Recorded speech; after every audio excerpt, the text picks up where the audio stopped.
Welcome to another episode of Out of the Blank Podcast. Michael, it's a pleasure to have you back on the show. It's been a while. I wanted to have you back on to discuss a few things, but would you mind reintroducing yourself to everyone out there listening? Yeah, my name is Michael Rivero, and I'm the webmaster of whatreallyhappened.com. I've been a truth activist for 30 years, actually. It's been now going on back to the murder of Vincent Foster. And off and on, I'm a talk radio host. At the moment, I don't have a radio show. Yeah, I'm in my 70s, and there's only so much Michael to go around. You look fantastic. You're in your Oh, 70s. thank you. I have to ask, you talk about a lot of topics, and a lot of these topics are technically controversial. It's like me talking about the Kennedy assassination. A lot of people either roll their eyes and go, oh, it's conspiracy land. And I wanted to know what your depiction of conspiracy is, the real version of it, not the fantasy nut stuff that people want to associate like flat earth or stuff like that. I mean, legit, like government, real conspiracies. Where is your kind of defining point? Like, how would you explain it to someone? Well, technically, conspiracy, as defined in the law, is when two or more people get together to basically commit some kind of a dishonest act, like lying to the public or defrauding the public. That technically is conspiracy. And so anytime you find the government trying to organize a hoax or fraud on the American people, that is a conspiracy. The global warming hoax is a good example of that. Some of the machinations surrounding the COVID vaccine push and that agenda definitely qualify as conspiracy. And, there's a lot more of it going on than most people realize. Most people like to think that they understand the government because of what TV tells them. But it's really, we're probably the most lied to people on the face of the earth when it comes right down to it. Do you think it's because the people like their little bubbles? Like life's already pretty hard, but if you look at other countries like the UK, they don't talk about conspiracies like we talk about conspiracies. Like they'll actually openly discuss, oh yeah, the government does things behind our back because they see it in our best interest or something like that. A lot of them like the JFK stuff. Not over here though. My generation is not into the JFK stuff. Well, it did happen a long time ago. I vividly remember the day that it happened. And, but for the newer generations, it's ancient history, like the moon landings, if you will. And, more recent events tend to crowd out the older ones. Yeah, but I got to ask about conspiracies. Why do you think we like to live in these bubbles where we don't even want to talk about them? Well, we all like to believe that we are good people who would have the courage to stand up to injustice. But then when you're actually faced with that question, when you see evidence of government wrongdoing, like the JFK assassination or COINTELPRO or whatever, then you have to make a choice. If you decide you're going to do something about it, that carries with it risks to life, health, livelihood, and so forth. And if you decide, no, you're not going to get involved, then you have to surrender that part of your self-image that says, I'm a good person with the courage to take a stand against injustice. And most people are afraid of facing that choice. So they gladly accept whatever little propaganda is being handed out by the government and say, I'm a good person who would stand against injustice. I just don't see any reason to have to do it right now. And that allows them to avoid that question that they don't want to face. And that's why most propaganda isn't really very clever. It's not designed to fool critical thinkers. It's merely designed to be an excuse not to think at all for those who don't want to think at all about what's going on. Oh, Saddam has nuclear weapons. All right, fine. The war is okay with me. And then, of course, we find out we were lied to about that. So it's like a surface level cover, but if you really start digging deep into it, you realize that it's the official story's not right. Well, yeah, a careful examination does show that a lot of the official stories don't really make a lot of sense. And, part of the issue is that people's beliefs become part of their personality. And so when you start challenging those beliefs, they react to it as if it's a personal attack. I agree with that. I'm just curious because a lot of people aren't ignorant to information that's being shown to them, but it seems like whenever it enters a certain realm, and I don't know where that line is, they just start disregarding it. Like we have academics, but academics don't talk about conspiracies. And they know that there's propaganda is real. That's throughout our history. Government has influenced movie scripts and things of that sort. So it begs the question of when what incentive, I mean, do they know the incentive, or is there no incentive for them to speak out, like starting alternative media, doing what you do or doing what others do when it comes to speaking out against the narrative? There's not an incentive to do that. They're not doing it for their health. They're doing it because it's something that they No, want. we're not. We're doing it because we see the path forward means tremendous difficulties and hardships for this country, and we seem to be hitting the breaking point. For me, I got blacklisted out of Hollywood because of the Vince Foster case, and this was my way of trying to say, okay, there's a problem here. And, the world is not as we were told it was. It was kind of my red pill moment, if you go back to the Matrix analogy. And I said, I've got to educate people about what's really going on. A lot of people accepted it. A lot of people rejected it. They're very comfortable in that little bubble of theirs. But I think over the long course, the one thing that independent media has succeeded in doing is removing the government's ability to lie with impunity. And modern Americans are very skeptical. They're very doubting. They don't trust the government. They don't trust the corporate media. And that's a very different environment from what the world was like back when Kennedy was assassinated, or even more recent events that were just accepted at face value, like the assassination of Martin Luther King, which we now know was also a massive cover-up. Yeah, but do you believe in independent journalism still? That they have the platform or the reach? I feel like everything's captured at this point. Anytime you look at any journalism, unless it's on someone's Substack, has given them free range. But Well, a lot of independent media has become corporatized, and once that happens, they can be controlled if through no other means than their advertising budgets.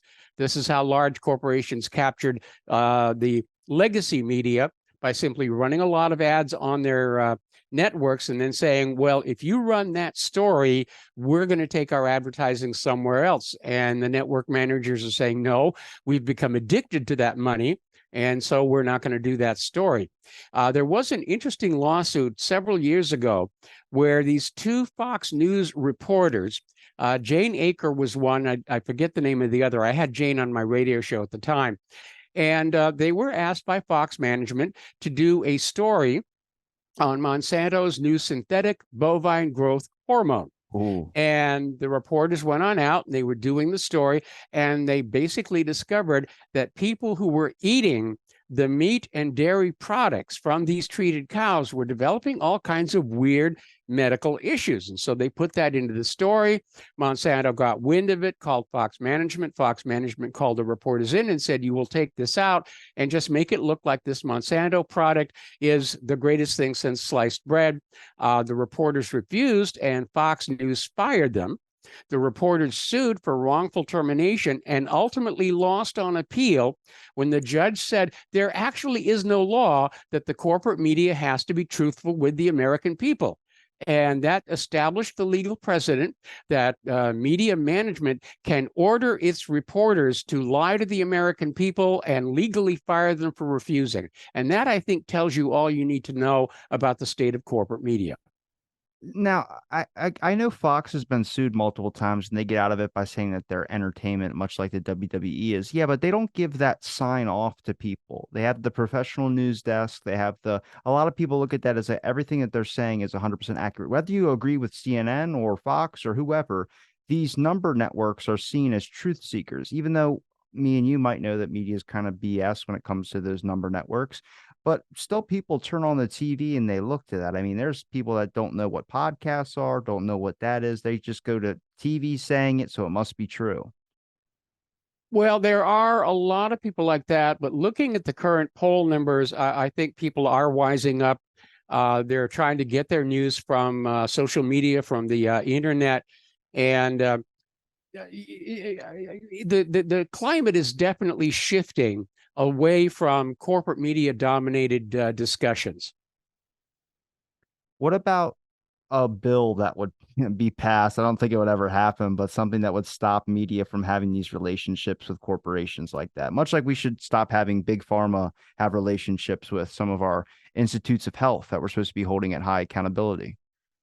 Well, it would be a good idea. It definitely would not pass in the current political climate.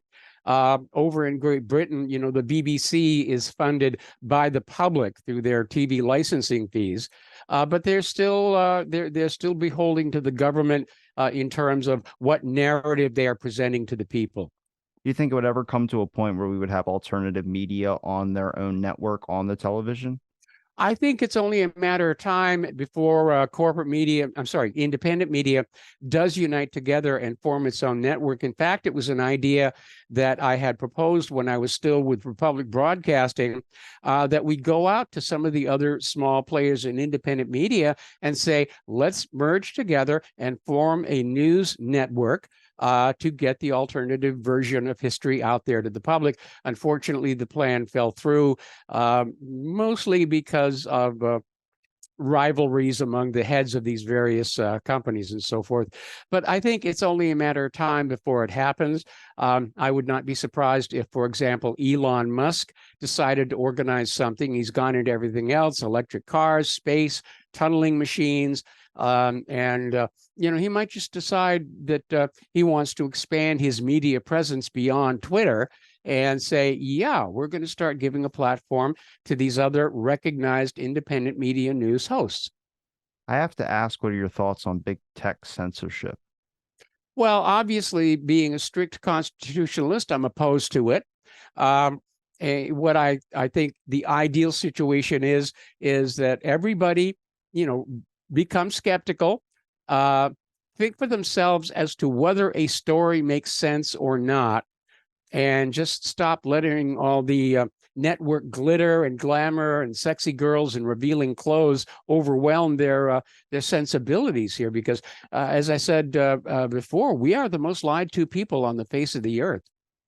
Yeah, but when we talk about platforms like YouTube, and I think honestly, like Twitter gets a lot of crap, or X, whatever you want to call it, gets a lot of crap, but it has let more speech be available instead of limiting the amount of speech. Facebook does it, Instagram does it, all the social media platforms, but X does it. But as content creators, YouTube, some of these platforms, there's two things we mentioned right in the beginning we can't even say on air: anything about the vaccine or anything about certain controversial events. Even 9/11 has its sketchy marks as well, too. But that's a dominant platform. It's what I'm on. It's what a lot of people are on. But they're causing people to self-censor, which is one of the most damning things, because you're curving intelligence or just perspective. Yeah, I agree.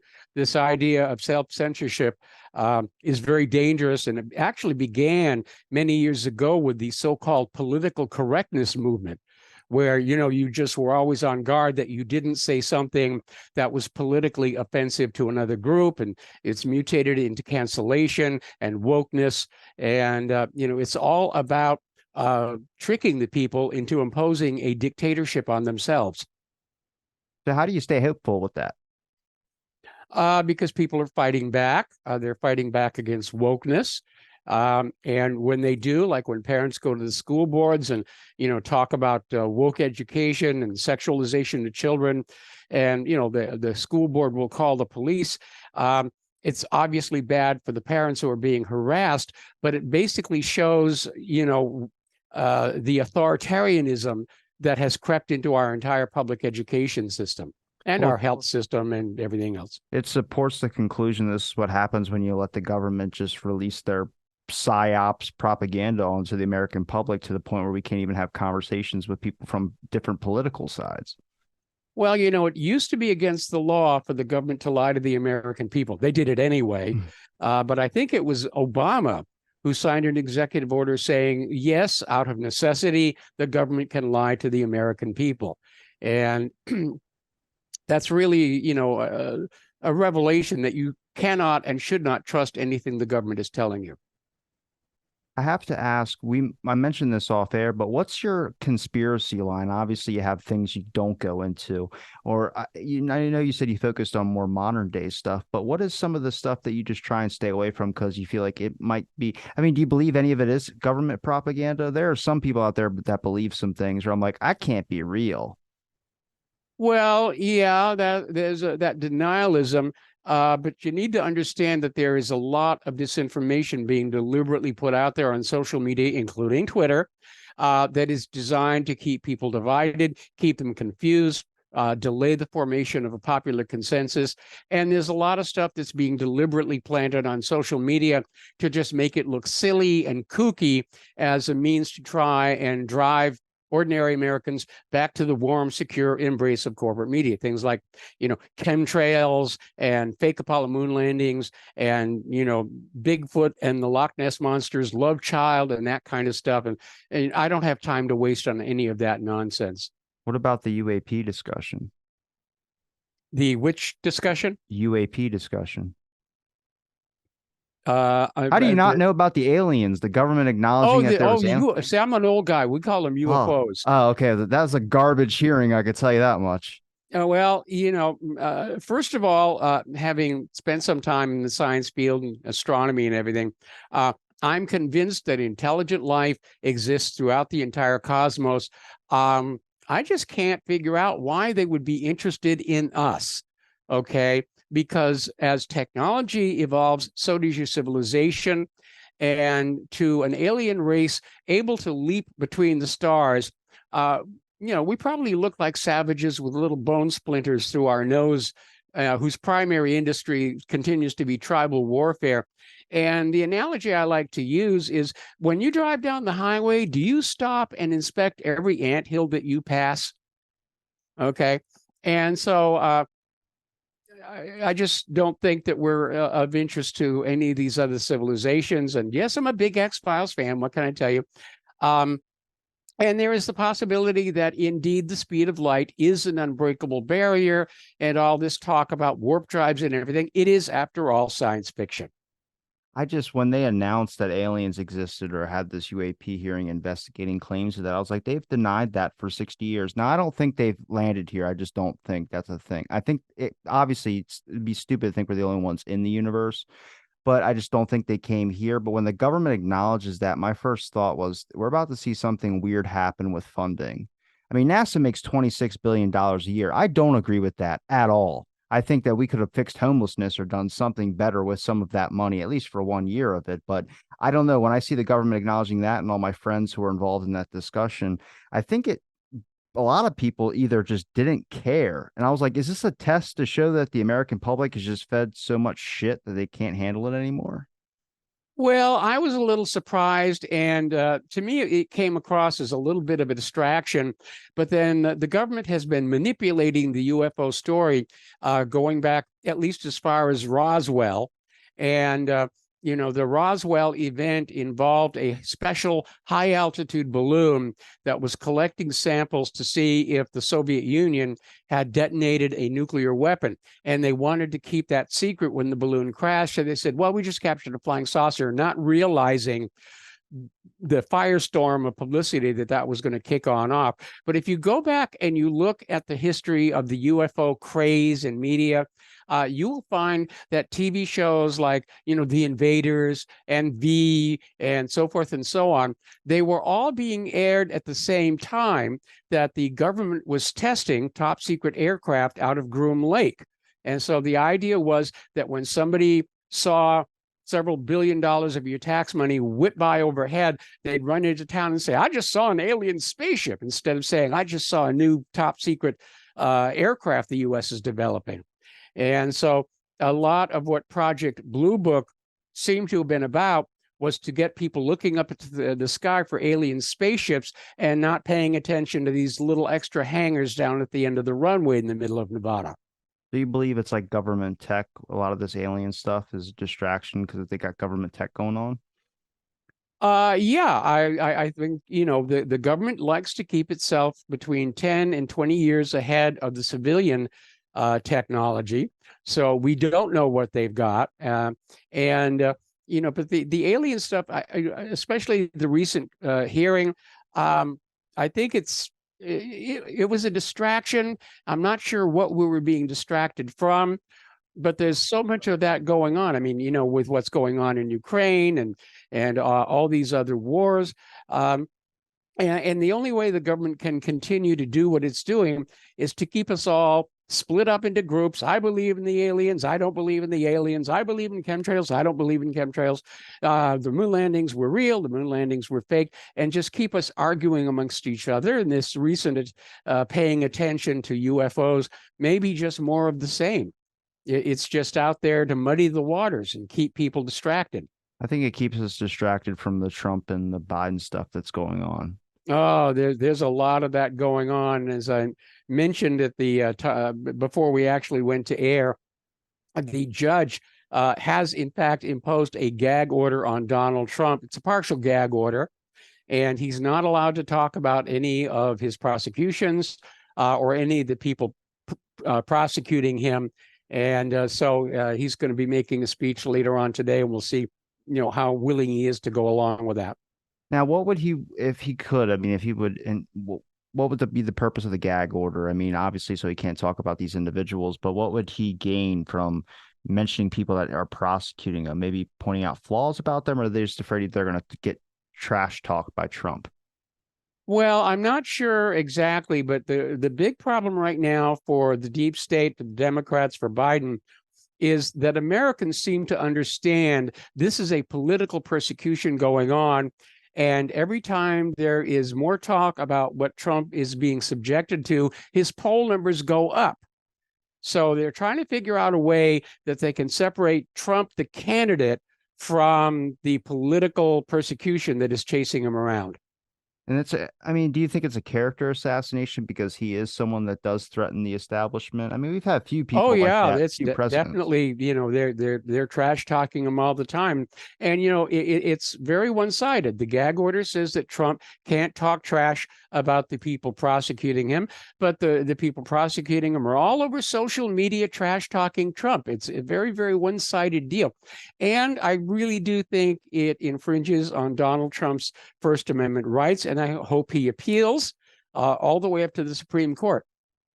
Why do you think he threatens the establishment? Because he's not part of the inner circle, the one world government people.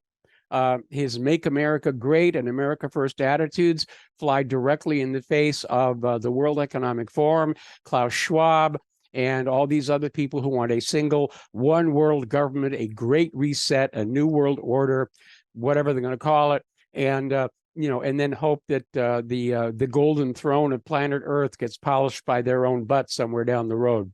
Have we had a president? I mean, have you looked at a president in the past that has the same kind of threats to the establishment? Yeah, Abraham Lincoln. He was a threat primarily to the bankers. He was clearly a threat to the Southern Democrat slaveholders. And yeah, he was definitely a threat, but he won his election. And of course, we all know what happened after that. Not a lone assassin, in my opinion. Not a lone No, assassin. it wasn't. And the thing that Lincoln did that really annoyed bankers, not just in the United States, but in Europe, was, when he went to borrow money for the Civil War, the banks wanted to charge like 30% interest. And Lincoln said, no, under my authority as president, I'm going to issue my own currency. It was called the greenback. And that was a tremendous threat to the power and authority and wealth of the bankers all around the world. There were even editorials in the British press at the time saying that if this pernicious practice were allowed to endure, that governments could produce their own money, they wouldn't need to borrow from the banks. And yeah, that was definitely a major, major hate against Lincoln. Now, when we talk about the establishment or deep state, I mean, I like both terms, but what would you identify them as? I mean, I would just identify them as the political agencies or the intelligence agencies, the CIA, the FBI, things that we have acronyms for, but we don't really know the full capabilities of what they're doing. Well, I think it's a bit more complex and a little bit more amorphous. I think the New World Order is simply a collection of powerful institutions and powerful individuals, billionaires, who sort of got together in this club and said, we're going to remake the world into something that, works better for us. More money for us, less for the rest of everybody else. They're going to eat bugs and be happy.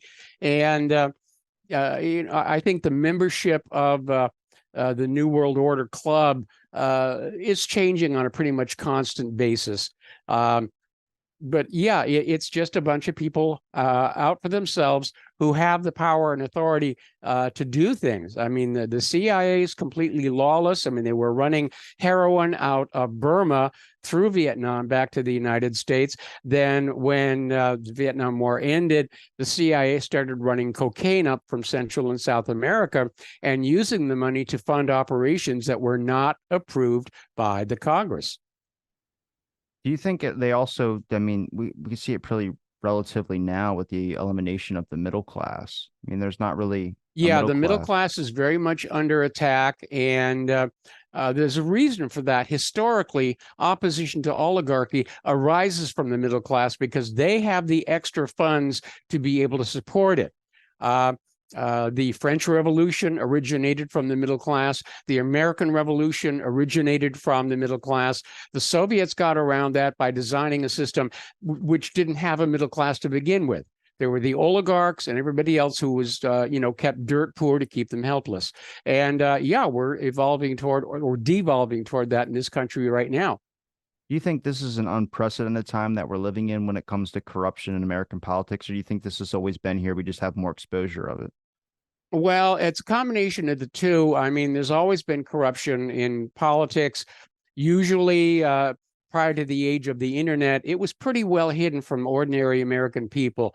But yeah, I mean, looking at what's going on in the Biden White House, where apparently his brother has now been caught up in this fraud investigation involving, using business loans for personal expenses. And it does seem like the corruption is spreading through our government even further. I think one of the reasons why there is such opposition to Jim Jordan being the Speaker of the House is he's promised all kinds of investigations into corruption. And I think that there are a lot more people in D.C. outside the Biden family worried that their own personal crimes might be exposed. What do you think about the Hunter Biden laptop issue? Well, it's been acknowledged that it's real. There was a lot of very damning evidence on it, along with, of course, the sexy videos and photos, some of which seem to include an underage girl. And, this is a guy who basically grew up with, anything goes attitude. If it feels good, you do it. And, was proud of his adventures and documented them on the laptop, which when it first surfaced, everybody was trying to keep a lid on it because they wanted Biden to win the election against Donald Trump. And so the story was suppressed. And, even now, they're still trying to say, well, we know that Hunter Biden said it's his laptop, but maybe the Russians hacked into it and planted some of it. I mean, it's just going on. Anything that goes wrong, Russia did it. Okay. I have to ask about that because wouldn't that be election collusion if you're trying to, hold this information that could obviously be a smear, but it's a real thing. It is a real that would probably change people's votes, but you're waiting only because you want Biden, your candidate, to make sure he It's gets in the White House. definitely election interference. It was a violation of the New York Post's First Amendment rights.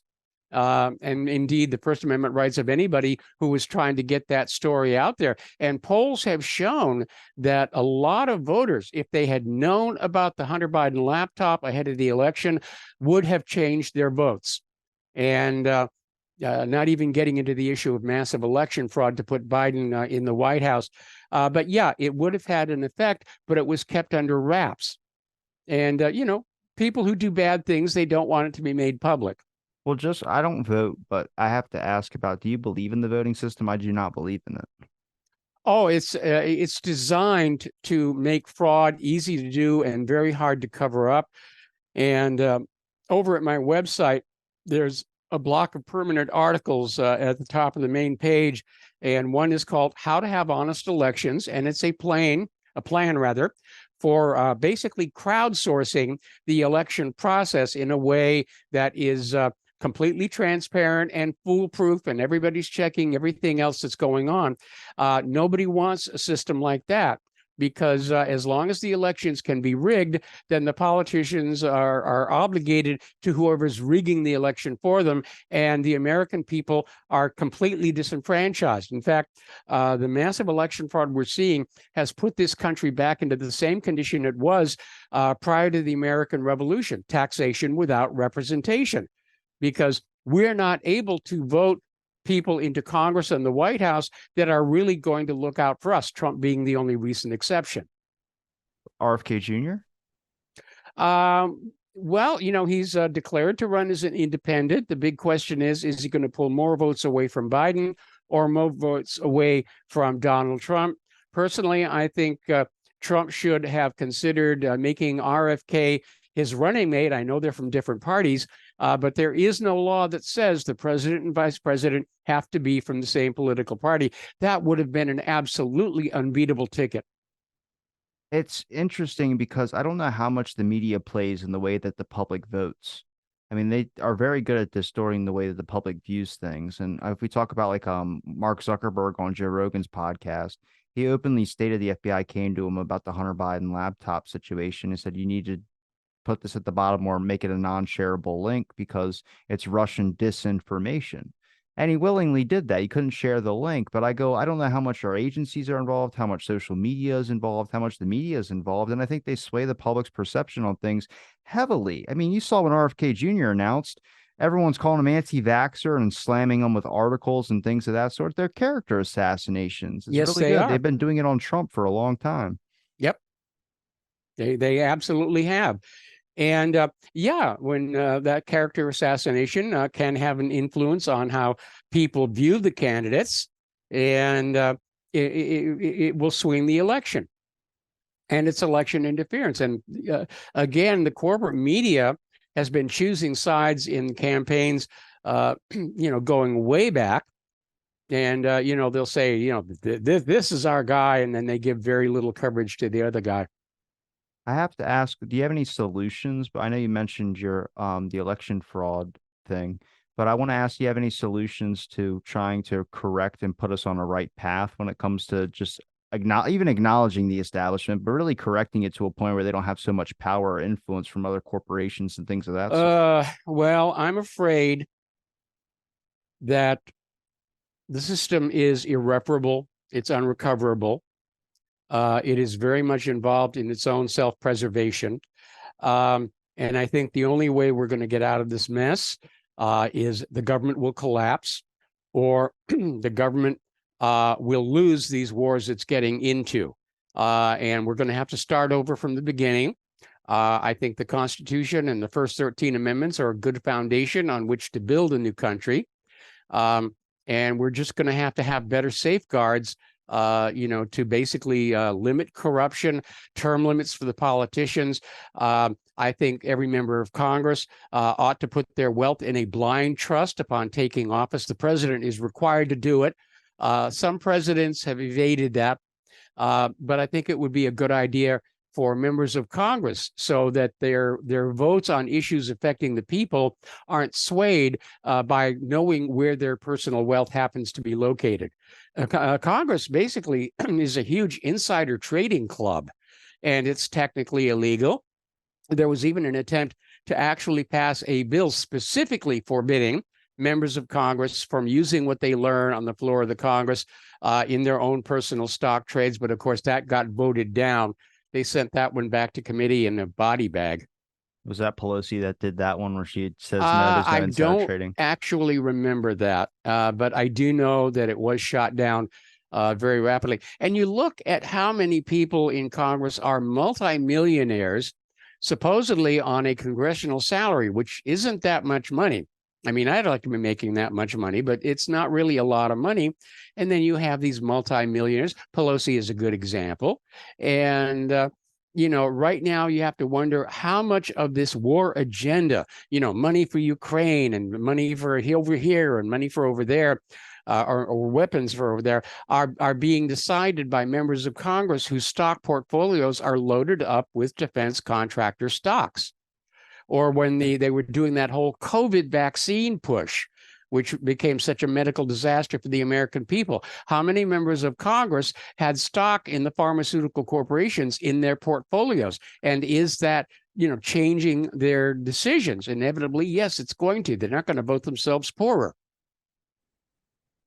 Yeah, just careful with the COVID topic because that will get us flagged off YouTube. But I will, the Ukraine issue, you might not like my opinion on this, but I just don't think we should have done anything with that whole situation. I don't know why we were funneling weapons. We had just gotten out of Afghanistan finally and all this. And next thing you know, like a month or so later, people want us to go right back into something else. Like, get over there, help Ukraine. I was just like, we're funneling weapons, it seems like, to both sides in that agreement. Yeah, we're the American taxpayers getting soaked on all of these various wars, and uh, the Ukraine situation, of course, goes back to 2014 when the democratically elected President Yanukovych was showing signs of moving away from the EU and moving closer to Russia, and they didn't want to have that. So the U.S. backed a coup d'etat that drove Yanukovych from power and installed Poroshenko, the chocolate maker. And he was followed, of course, by Zelensky. And Zelensky, was responding to the fact that Crimea had held a referendum saying, well, if Kiev is not the government that we voted for, then we're going to secede and become our own country. And everybody was screaming about that. And then over in the Donbass region, they started saying the same thing. Let's break off and be our own little country. And at that point, Zelensky started basically making war on the ethnic Russians living in the Donbass. And that was basically what provoked Putin into his special military operation. It would be like if the president of the United States learned that the Mexican government was executing American expats living in Mexico for no reason other than they were former Americans. There would likely be consequences for that. And so I think we should have left well enough alone. We shouldn't go around mucking about with other people's countries. It's certainly alienating the rest of the world to the United States because they don't like foreigners coming on in to mess around with their government and change their government, which the U.S. has a long, long history of doing. Shah of Iran, or I'm sorry, the Mohammad Mossadegh, overthrown by the CIA and replaced with the Shah of Iran. Pinochet down in Chile was another U.S. installed puppet. Ferdinand Marcos in the Philippines. And what follows these U.S. coup d'etats is, of course, increased hardship on the people of those nations, while the U.S. plunders the wealth of these nations and, gives the installed ruler a little bit of a kickback. And the world is getting really kind of tired of that situation. That's why Iran had that revolution back in 1979 that kicked the Shah out. The U.S. tried to start another coup d'etat back in 2009. That one fell apart because the Iranian people realized what was going on. And now there's apparently another coup attempt going on in, I think it's Georgia, the nation, not the state. And the U.S. just can't seem to stop, tinkering with other people's countries. And it's created a great deal of hostility toward the United States. Well, what you just broke down conflicts with the way the American public sees it, which is that we're this giant oath keeper, peacemaker, and we have to get involved in situations to bring the peace. But that's not what we are at all. I mean, if you look a lot more, we sell money to, or we sell weapons to both sides and just watch them duke it out while we just go and collect the spoils of it. Well, there was Marine Corps Major General Smedley Butler, a very popular officer in his day, and he wrote a treatise saying that all war is a racket. And this was after he retired and he was free to tell the truth about what was going on. If you have not read it, I recommend that you hunt it down. All war is a racket, or war is a racket. And read that for some insights as to what's going on. But, war is all about conquest and plunder and looting. And, the U.S. has invaded all these countries since World War II, claiming to bring them democracy and freedom. They haven't actually done it once. Every one of these U.S. interventions results in the rise of a tyrant who is basically working for U.S. interests in that country. Now, when you talk about, or if we talked about American exceptionalism, what is your view of American exceptionalism? Well, the phrase American exceptionalism is intended to sell the idea that the United States is indispensable to the rest of the world. I really don't see that as being accurate. And the United States used to be exceptional. We had a great economy, a great manufacturing base. We had, the early space program, and but I think we've lost that exceptionalism. It's sort of been wokeified out of existence. Do you notice when you talk about corruption of the government that people get hostile who call themselves patriots? But I feel like you're more of a patriot if you acknowledge the corruption in your own country and want to fix it. Oh, definitely. I would agree with that. A patriot is somebody who is loyal to the people of his country at all times and to the government when it deserves it. I've gotten comments on videos where I've critiqued the military industrial complex. I've also gotten comments, and I would like to get your viewpoint on this. Richard Nixon, what are your thoughts on that guy? Well, I actually met him when I was very, very young. My grandfather was very big in New Hampshire Republican politics. And this was right after Nixon had lost to Kennedy. And the Republicans were getting ready to run New Hampshire Senator Styles Bridges as the throwaway candidate for what was assumed to be Kennedy's second election. And so Nixon would come up to New Hampshire and he'd spend time coaching Styles Bridges, and then he'd wander, down the street to my grandfather's house, and my mother and grandmother would go on out to bingo because they knew what was going to happen.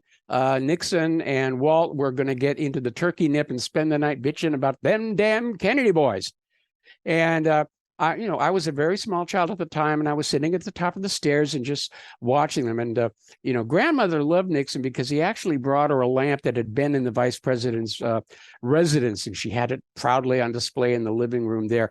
But my gut reaction was I didn't like him. I had an instant, like, sort of clammy feel about him.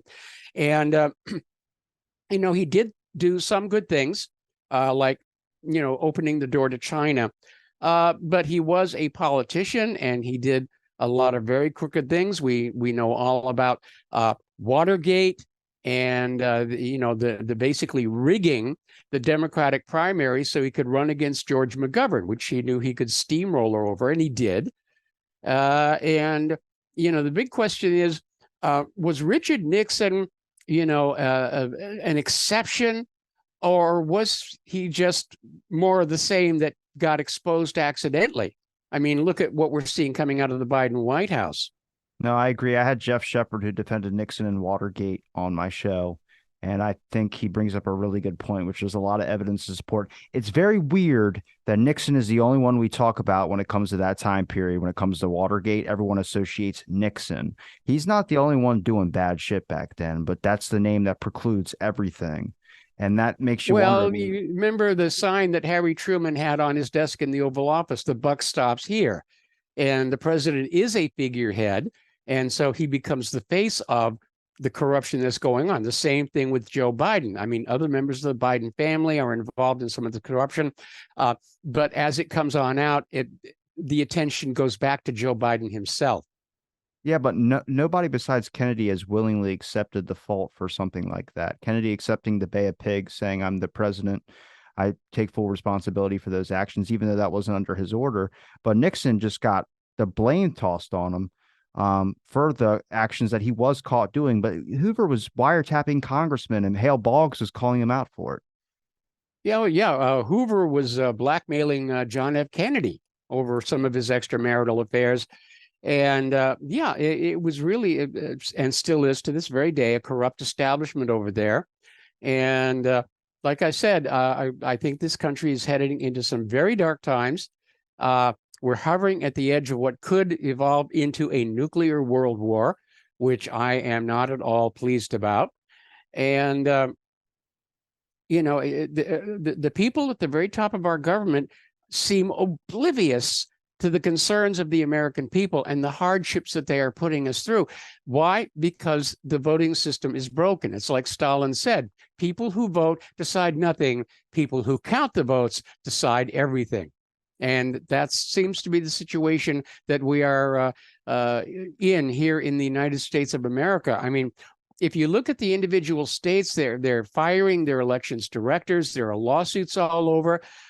Maricopa County, Arizona, is a good example where the evidence just keeps piling up and piling up about massive election fraud, and yet the corporate media said, no, election fraud, that's a conspiracy theory, and you should be ashamed of yourself for promoting that idea. The idea of election fraud is not crazy because I think it's happened throughout history. There's been either a certain skewage or percentage of election fraud, just a little bit. I mean, it would be Oh crazy yeah, to I think mean, it's as 100%. long as there have been elections, there's been cheating in one form or the other. There was a book put out by the Collier brothers called Vote Scam. I don't know if it's available anymore or not. The Collier brothers invented the Hawaiian Tropic Tan line of products, and they became very wealthy, and then they sold off the company. And one of them decided to run for office and lost his election under very suspicious circumstances. So they started digging in to the mechanics of the election, and quickly learned that, our elections are not secure. They're not honest and accurate.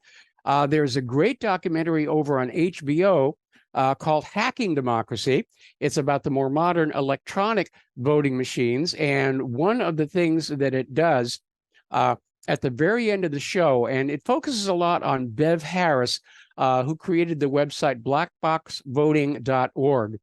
And they actually go into an elections office in the city, and with permission, of course, and show how easy it was to actually rig an election on one of their election machines.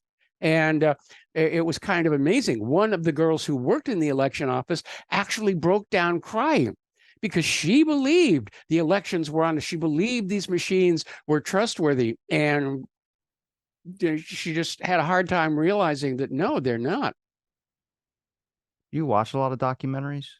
Oh, yeah. I find that I don't know, maybe it's my algorithm on Netflix or something, but I'm getting shown them more, and there's seems like to be a lot more out there. A lot of my friends watch them too. I think it's a great way to get information. I mean, I know it's biased depending on, what side or what it's talking about, but I think if you really look at those and examine like the facts, it sparks up interest to dig into it more, much like us talking about certain subjects can spark up interest in people digging into it more. Yeah, well, I like documentaries because the corporate media and news broadcasts are just junk. And Hollywood of late has gone so totally woke. The movies are terrible. The TV shows are terrible. It's hard to find a TV commercial with a same ethnic race couple. It's always, like a black man and a white woman, or a black, and it's like there's a law against having two white people on a commercial these days. And people, especially in hard economic times, which we're dealing with, they go to the movies to be entertained. Okay. Think back to Great Depression and Busby Berkeley. His films were just nothing but silly nonsense, but people wanted to see them to forget about their problems for a little while. That's what they wanted to do.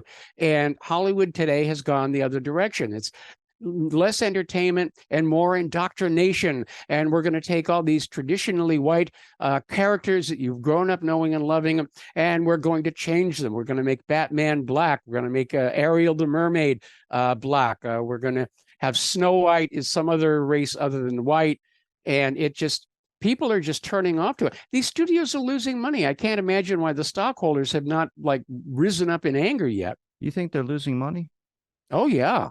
I think they're getting a lot of money. I think that's why they're doing all the woke stuff. I don't believe that the company actually believes Well, those then feelings. I'd like to know who's paying them, because they're not making that money at the box office. I think if you examine a lot of these companies end up changing their profile pictures to be rainbow flags and all that, I think they are doing that because they know that they're going to get a large audience of people doing that. I think Chick-fil-A is the only one that's gotten backlash twice from both sides. They got it from the LGBTQ community, then they got it from the conservatives later. Well, people are finally starting to stand up here on the conservative side. I mean, the reason wokeism really took off is everybody's saying, "Oh, it's a passing fad. We'll just ignore it for now." And then all of a sudden, when it became obvious this was a major political force in this country, and parents started going to school board meetings, they started writing into TV stations and such. And I think people really are starting to stand up. I live in a very conservative part of the country right now, and everybody around here, you can feel the anger. They don't like what's going on in the world. They don't like what's going on in Washington, and I just we're seeing the escalation of violence in all the major cities. This country's in serious trouble. It's got to get off the political divide thing that we have here. I know everyone boils it down to their political identity and what they identify as, but we should be looking more at trying to change the establishment. I consider that an enemy. I don't consider myself a conservative, Republican, Democrat, any of those. I just kind of consider myself like this is a true problem that we should all get on board with and talk about. But we're not doing that. We're not even having conversations. I mean, you hear more of the left and right fighting with each other than you do anything else. Well, the U.S. government has for years, going back at least to COINTELPRO, worked at keeping the American people divided and arguing with each other. The one thing I think the government fears more than anything else is the American people standing up and realizing they are one American people. And then they're going to take a much closer look at what their government has been doing with their money and their nation. And Washington wants to delay that. And that's why they play these little games of turning men against women, gays against straights, black against white, young against the old, rich against the poor. They're just trying to chop us up into as many different arguing pieces as possible. Do you think that starts and when we start seeing this kind of peace happen a little bit, or people start the tensions start to die down, that they start having these false flag operations that start to go on? We know those exist. That's a real thing. Oh, But yes. people don't talk about it like it's normal. It would be crazy to say that the government attacks its own people so it can stir up war or go to justify some action that they do. But look what it does to the general population. Whenever we get to something like wanting real change on something, we get like right to the door. The next thing you know, something happens and we get reset all the way back to the first step. Yeah, well, wars are sometimes started specifically to do that. I pointed out on other shows and on my website that every time the U.S. government gets the economy into a tremendous mess, they get into a major war as a distraction and possibly fix the economic mess by plundering the conquered countries here. Crash of 1907, World War I. Crash of 1929, World War II. Crash of 2008, possibly of 2023. And we're on the verge of World War III right now. And this thing, we ended World War II with nuclear weapons. We are likely to start World War III with nuclear weapons. And there's a lot of those nuclear weapons out there now. Who do you think the competitor is going to be that we're going to be getting into a war with? I am hearing talk coming out of contacts I have in Washington, D.C., that they want to make America prepared to fight both China and Russia simultaneously. But right now, other countries are seeing the United States as weak. We lost in Afghanistan. We were humiliated in Afghanistan. We are certainly not succeeding in Ukraine. We've emptied our stockpiles, keeping Zelensky propped up. And, Biden drew down the Strategic Petroleum Reserve to try and lower gas prices for political reasons. If China ever wanted to really invade Taiwan, right now would be a very good time for them to do it. The U.S. carrier fleet numbers, I think about 12, but half of them are out of service right now, being refueled, repaired, upgraded, and so forth. And we now have 2 aircraft carriers in the Mediterranean. So we're kind of a little stretched as far as the rest of the world is concerned. Didn't it just come out that Biden had some contacts or connections with CCP or something like that? With which one? Oh no, that's Justin Trudeau. That's what it was. Justin Trudeau's being invaded by the CCP right now. I heard that earlier this morning. I was like, that's fucking nuts. Chinese government. Yeah. Yeah, Yeah. that's a big fear because I think a lot of people don't look at China as like a competitor or something of that sort. I don't necessarily look at them as an enemy, but we definitely have tensions with them. Been so focused on the Russia-Ukraine issue. I'm like, look, don't sleep on the CCP. Well, again, the tensions with China are being created in the constant argument over Taiwan, um, the constant argument over the South China Sea not belonging to China anymore. And everyone's just playing these geopolitical games across the globe. And yeah, it's causing a lot of friction. And this idea, let's give peace a chance, that's a real threat to the military industrial complex. Our film industry won't even touch anything China related because that's such a big market for them. They'll do anything to appease China stuff. Yeah, it is a big film market over there. And the Chinese government is very, very strict about things. In fact, in the recent Top Gun movie, Tom Cruise's flight jacket had a patch for a unit that was in Taiwan, and the Chinese literally called on over to the producers and said that needs to go. And they wound up having to refilm a couple of scenes with the modified jacket, and it really is that intense. I mean, I know about government influence in the movies, but I mean, it is kind of crazy how like something like that could be a giant political scandal. There's a simple patch on a jacket. Well, it was, other countries, other cultures have different sensibilities. Things that we think are just kind of trivial are perceived as a tremendous insult. And that's what makes diplomacy such a difficult job, is understanding not just the language of the country that you're going into on behalf of the United States, but knowing their culture well enough to fit in and interact socially without causing problems. When it comes to the younger generation, I mean, in your viewpoint, what's a good way you would consider them getting started on at least understanding the deep politics of everything, or at least having that discussion? I think based on young people that I know, um, they're already waking up in school. They're getting upset over all this LGBTQ flags. They know they're not being taught the things they need to have a good life. We're seeing from all over the country schools who are their academic scores are just on the ground floor, but the kids know all the correct gender pronouns, and so that's got to make it all right. But a lot of kids, and I'm seeing videos of them like on Twitter X, where they're out there saying, yeah, this is not making sense and we've got to figure out what's going on. So I think there is going to be a tremendous, well, I don't want to use the word backlash, but on all of these social events, it's like a giant pendulum. It swings all the way over to one side first, and then it pauses, and then it swings back to the other side. And I think we're starting to see that whole wokeism start to crumble. People have just really had it up to here, with gender pronouns and the rest of it. I think people stop caring because they're tired of feeling like they're walking through like a minefield. Yeah, that's accurate. Well, Michael, I appreciate the time you gave me to talk on my show, man, and it's a pleasure having you back on. But is there a place where people can find your links to any of your sites and your Twitter handle, anything like that? Well, I'm focusing on my original website, whatreallyhappened.com. And, I may start podcasting myself in the very, very near future. I'm talking to some people that I used to work with in radio about maybe getting a group together and try and inform the public about that. But again, the website is whatreallyhappened.com, and everything is basically there. And I'll make sure I link all those in the description. Thanks everybody for listening to this episode of Out of the Blank. Stay tuned for our next episode.